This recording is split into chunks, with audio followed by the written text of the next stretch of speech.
किसान कल्याण एसोसिएशन के जिला अध्यक्ष से सीधा हम रूबरू होते हैं और एक सप्ताह से लेके लगातार संघर्ष चल रहा है। किसानों की कोई सुनने वाला नहीं है। मीडिया हाउस 2 दिन से लगातार महा कवरेज जारी रखा है। मुख्यमंत्री उत्तर प्रदेश कहते हैं कि बुलडोजर कायम है, बुलडोजर का पहिया कायम है, लेकिन सवाल ये है कि अधिकारी सुनने को तैयार नहीं। आइए जानने की कोशिश करते हैं। और रात का समय है, ना तो अलाव की व्यवस्था है, ना कोई अधिकारी सुनने वाला है। बताइए, आप नाम बताइए अपना पहले।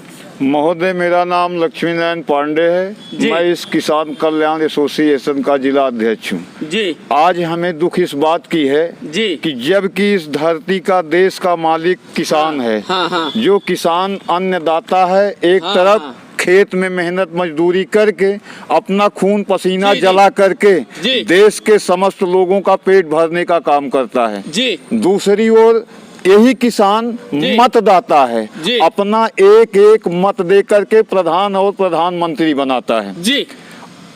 लेकिन सवाल इस बात का है कि धरती का मालिक अन्नदाता, मतदाता और देश का भाग्य विधाता जी आज लगातार इस ठंड में रातों दिन बराबर 22 जनवरी से यहाँ पे किसान अपनी समस्या को लेके जूझ रहा है। समस्या बता दीजिए। समस्या ये है कि दुख की बात है कि गांव का व्यक्ति, गांव के सारे जनमानस एक जज्बा के साथ गांव का प्रधान चुनते हैं कि ये हमारे गांव के मुखिया होंगे और हमारी हर दुख सुख में हमारी सुरक्षा रक्षा करेंगे।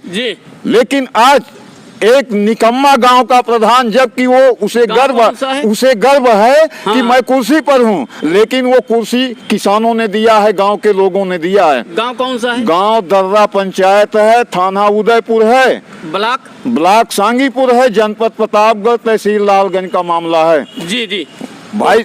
वहाँ पे महोदय जी आज ये ग्रामवासी थोड़ी सी बात के लिए आज ये जूझ रहे हैं। जबकि ग्राम प्रधान, पूर्व प्रधान पंचायत भवन दर्रा से पूरे गौर बस्ती लाल बहादुर के पूर्वा तक खड़िंजा लगवाया था जी। लेकिन बीच में वो पानी के बहाव से नाला टाइप है, वो टूट गया। आने जाने का साधन तो दूर है, पैदल चलना मुश्किल है। थोड़ी सी बात के लिए ये पीड़ितों ने बार बार प्रधान को सिरदा दिया कि आप इस रास्ते को बनवाइए, लेकिन उन्होंने साफ शब्दों में कहा आप धरना करो, प्रदर्शन को करो, हम डीएम को, शासन को अपने जेब में रखते हैं। तो बताइए, एक प्रधान इस तरह का कार्य ठोके कि हम शासन प्रशासन को, डीएम को जेब में रखते हैं, तो बड़े शर्म की बात है। अगर आज वह रास्ता बनवा दिया गया होता तो हम लोग इस ठंड में यहाँ पे न मरते।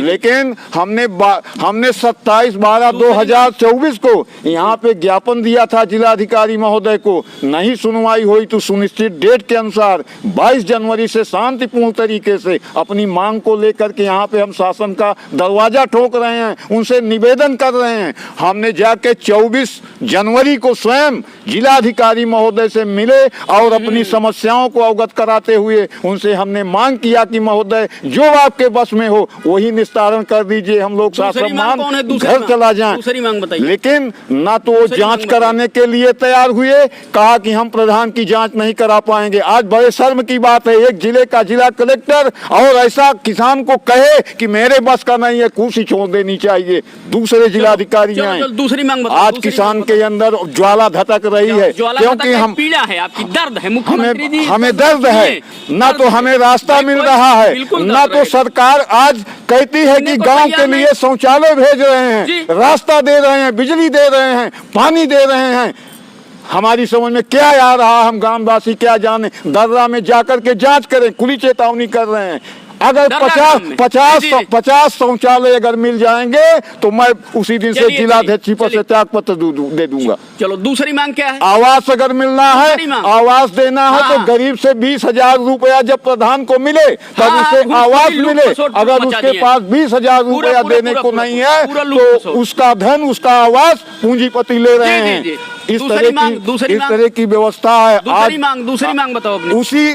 दर्रा पंचायत में एक छोटी हरिजन बस्ती है, वो बेचारे मेड़ के सहारे से आते जाते हैं। अगर किसी प्रकार की हन्नी मन्नी हो जाए तो उनके दरवाजे पर जाने का कोई साधन नहीं है। गाँव की अगर दुल्हन आए तो कम से कम 10 बीघा पैदल चल के जाए तो अपने आवास में पहुंचे। चलिए चलिए, आपकी बात पहुंच रही। और दूसरी मांग आमरण अनशन पे बैठी, आमरण अनशन पे जो बैठी है वो बहुत निहायत परेशान व्यक्ति है, गरीब है। वो जेठवाड़ा में किराए की मकान में लेकर के अपने बच्चों को लेकर किसी तरह से गुजर बसर कर रही है, लेकिन वो मकान मालिक आज भगा रहा है कि हम कितना दिन आपको यहाँ पे रखेंगे, जहाँ पे आपका ठिकाना हो वहाँ पे जाओ। वो रीता मोदनवाल है, पत्नी राम कुमार मोदनवाल है, तहसील उसकी कुंडा है, सबलगढ़ की रहने वाली है, थाना जेठवाड़ा है। थाना जेठवाड़ा का मामला है। जी हाँ, यही दोनों मांगों को ये मामला है। और इस तरह का मामला है कि उसके साथ बहुत फ्रॉड हुआ, बहुत उसे पीड़ा पहुंचाया गया। उसके पति 4 भाई थे, लेकिन बड़ा बेटा कृष्ण कुमार 3 भाइयों के साथ ऐसा दगा किया कि बाप का अंगूठा लगवा कर दवा कराने के बहाने सारी चल संपत्ति को अपने नाम करा, अपने ही हम सबको पहुंचा रहे हैं, अपने ही हक अधिकार को उससे बैनामा लिया मकान बनाने के लिए, खारिज हो गया, दाखिल हो गया। ना किसी से उसका मर है, ना मुकदमा है, ना कोई उससे नोटिस सम्मन है। और फिर भी दूसरे तीसरे से हमें क्या लेना देना है हमारे पीड़ित भाई बहन से। जितना उसका 1 अंगुल है तो 1 अंगुल ही चाहिए। आपकी मांग पहुंच रही, आपका मीडिया हाउस आपकी कवरेज करता आज मकान का निर्माण न होने के कारण अगर वो किराए के भवन से निकल जाए तो हमें जिलाधिकारी महोदय बताएं कि वो किसके घर में अपने बच्चों को लेके जाए। सही बात है, पीड़ा है, दर्द है। अगर दर्द है, नहीं, मुख्यमंत्री क्या कहना चाहते हो बताओ। मुख्यमंत्री से 1 मिनट बोलने दीजिए। हाँ, अगर वो नहीं सुन रहे हैं तो हमें जवाब दें कि वो अपने बच्चों को लेकर के वो किसके घर में जाए। जब तक उसे शरण नहीं मिल जाएगा और जो दाबंग बनाने नहीं दे रहे हैं उनके खिलाफ कार्रवाई होगी, तब तक हम धरना छोड़ेंगे, ना तो आमरण अनशन टूटेगा। एक चीज और बताना चाहते हैं, अभी कल सुबह 7:35 पे उसकी एकाएक हालत बिगड़ती चली गई। हमने स्वयं जिलाधिकारी महोदय को बताए फोन करके कि ऐसी स्थिति बनी है। वो बात कट गई। हमने 108 नंबर को फोन किया, एम्बुलेंस की सहायता से वो जिला अस्पताल गई। अभी हम डीएम साहब से बात वहाँ पे बात ये है कि वो तो बेचारी अपनी मांग को लेके अनशन किया है, ना कोई शौक है अनशन करने का। लिहाजा अस्पताल में हमें बार बार वहाँ से यही लोग बताते रहे कि वहाँ के स्वास्थ्य कर्मी बाहर से जांच कराने के लिए, बाहर से लीड मंगाने के लिए, बाहर से दवा मंगाने के लिए उसे बाध्य करते रहे और उसके अनशन को तोड़वाना चाहते हैं। और उसका कहना है कि जब तक मुझे रहने का ठिकाना नहीं मिलेगा आपकी बात अभी हम मर जाएंगे यहाँ से, लेकिन जाने वाले नहीं है। हम जिलाधिकारी महोदय को और कमिश्नर साहब को और अपने उत्तर प्रदेश के मुख्यमंत्री योगी बाबा को जो ताल ठोक रहे हैं कि गुंडा राज खत्म हो गया है, नौकरशाही खत्म हो गई है। बताइए, जहाँ एक और करोड़ों की संख्या, अरबों की संख्या प्रयागराज में महाकुंभ मना रही है, हम किसान रातों दिन प्रतापगढ़ में यहाँ पे अपनी मांगों को लेकर। चलिए ठीक है, क्या कहना चाहते हो योगिक? सीधा सवाल योगिक मैं यही कहना चाहता हूँ, कहते हैं कि हमारा शासन बहुत तेज है। हाँ, तेज है, बहुत तेज नहीं, बाबा जी कटहल है। क्यों? इसलिए हमारे गरीब मर रहे हैं। और यही प्रतापगढ़ के कचहरी में धरना मर दे रहे हैं और कहते हैं बहुत शासन कर रहा हूँ। शासन नहीं, बाबा जी कटहल कर रहे हैं ये। आज हम लोग दुखी हैं, आज हम लोग दुखी हैं, हमारा पूरा किसान दुखी है उनसे। पूरा किसान दुखी है।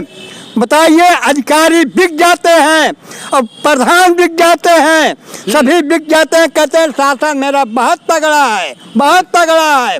ऐसे बाबा को ढोंग मचाने वाला बाबा प्रतापगढ़ में हमारे नहीं चाहिए। हम लोगों जब दुखी रहे